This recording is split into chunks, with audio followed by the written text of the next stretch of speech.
So this is the next video. इसमें हम competition act के कुछ हमारे पास चैप्टर्स बचे हैं और एक दो video max to max 2 videos 3 videos में हमारा कंपटीशन एक्ट ख़त्म हो जाएगा। तो मैं बिना टाइम वेस्ट करे स्टार्ट करता हूँ। देखिए सेक्शन 48C तक we have already covered till the last video. Section 49 बात करता है कंपटीशन एडवोकेसी की। बहुत सिंपल सेक्शन है। चैप्टर 7 कंपटीशन एडवोकेसी की बात करता है और सेक्शन 14 में है, ये सेक्शन ध्यान रखिएगा। और देखिए एक चीज़ और मैंने जो एनालिसिस करा from seeing the PYQs of the CBI APP exams, since we know कि जो एग्ज़ाम लेवल है it is very good level of exam और लाइक DGS प्री का हमारा लेवल होता है, तो इसमें आपको सेक्शंस तो फोकस करने ही साथ साथ जो वर्डिंग्स हैं BRET की शेल में और जो लैंग्वेज यूज़ की है उस पर बहुत ध्यान से आपको कंसंट्रेट करना है उन sections.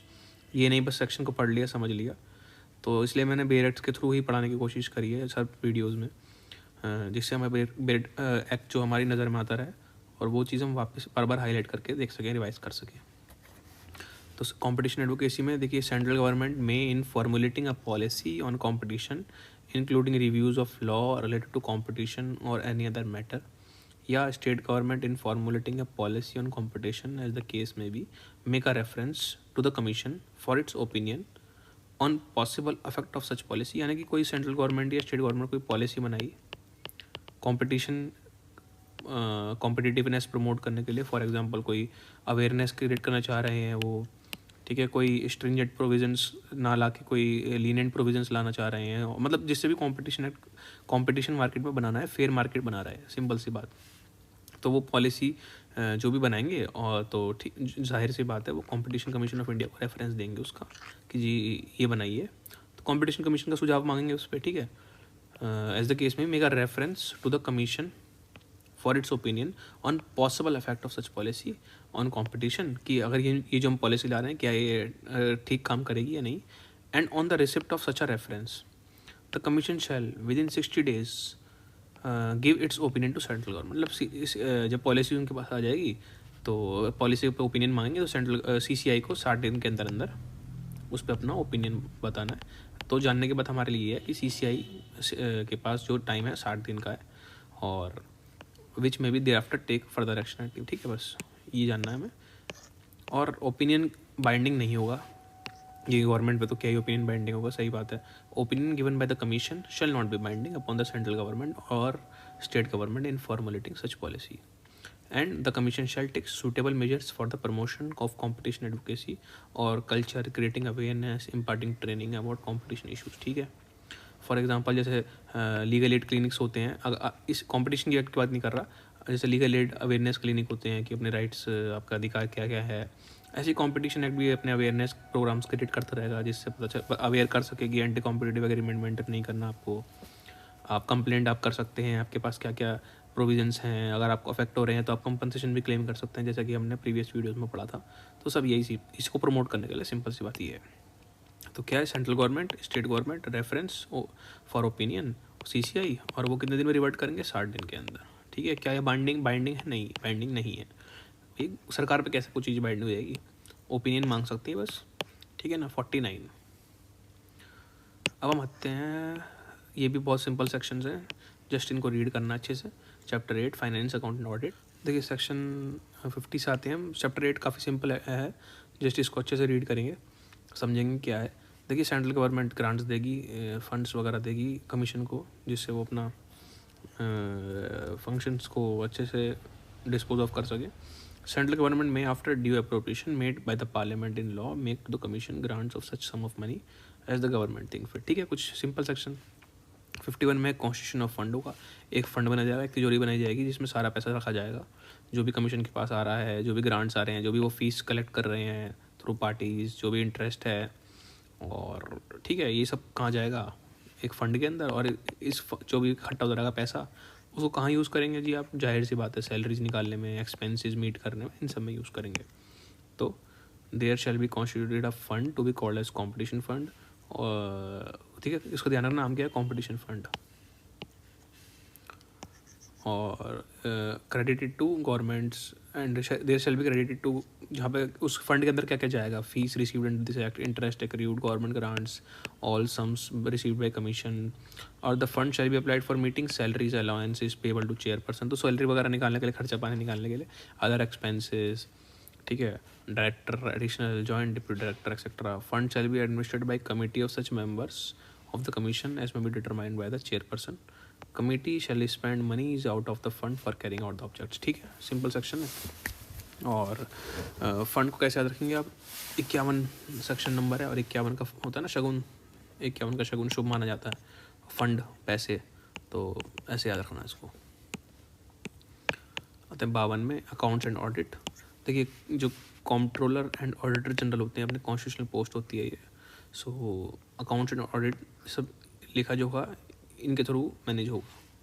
Commission shell maintain proper accounts and other relevant records, prepare annual statement of accounts as may be prescribed by the central government in consultation with the comptroller and auditor general of India. ठीक है जी.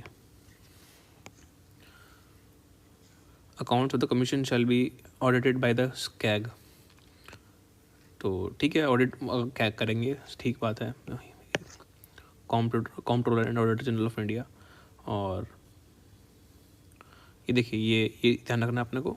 For the removal of doubts, it is declared that the orders of the commission beings matters appealable to appellate tribunal or the Supreme Court shall not be subject to audit under this section. तो ये लिख रखा है,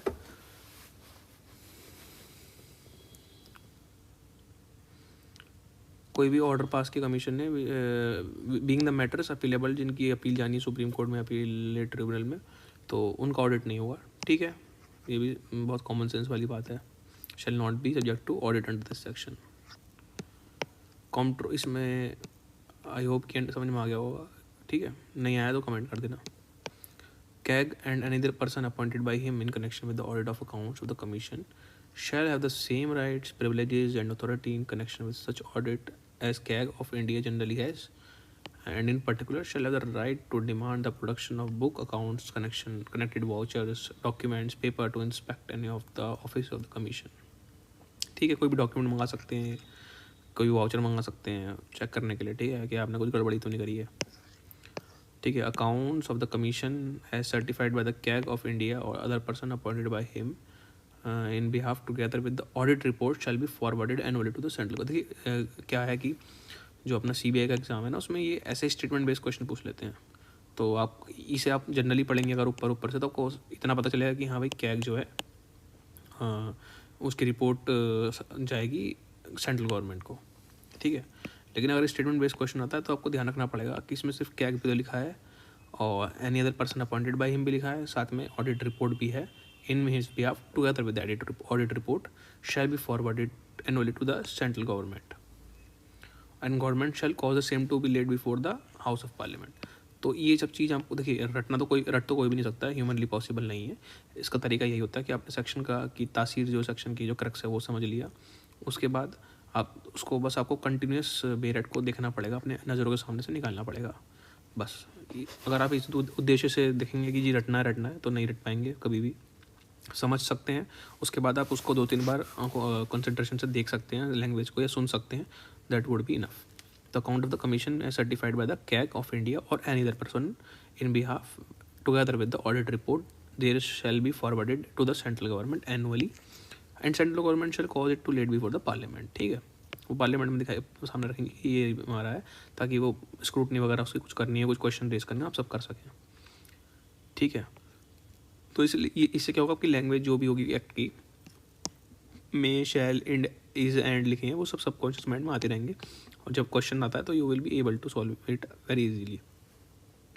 furnishing of returns to central government. Commission shall furnish to the central government at such time in such form as may be prescribed, may direct such returns and statement and such particulars in regard to any proposed or existing measures for the promotion of competition advocacy, creating awareness, imparting training about competition issues. ये बस, इसमें कुछ है नहीं है सच कि हम उसमें दिमाग लगाएं. Commission shall prepare once in every year in such form at such time as may be prescribed annual report giving a true and full account of its activities in the previous year and copies shall be forwarded to the central government. ठीक है, ये है कि commission हर साल अपना एक annual report बनाएगी, क्या क्या काम किया है, क्या क्या काम कार्य उन्होंने किए हैं, और सेंट्रल गवर्नमेंट को रिपोर्ट भेजेगी। और रिपोर्ट अगेन क्या, laid before the house of parliament. ठीक है, ये तो बस हमारा चैप्टर 7 ये बचा है। इसको मैं अलग से वीडियो निकालूंगा उसकी जल्दी इस वीडियो के बाद, क्योंकि ये इंपॉर्टेंट है, काफ़ी ज़्यादा इंपॉर्टेंट है। तो आई होप कि अभी तक जो पता है ये समझ में आ गया होगा। बाकी एनीथिंग कोई डाउट है तो आप कमेंट कर सकते हैं, सब्सक्राइब भी कर सकते हैं। Thank you.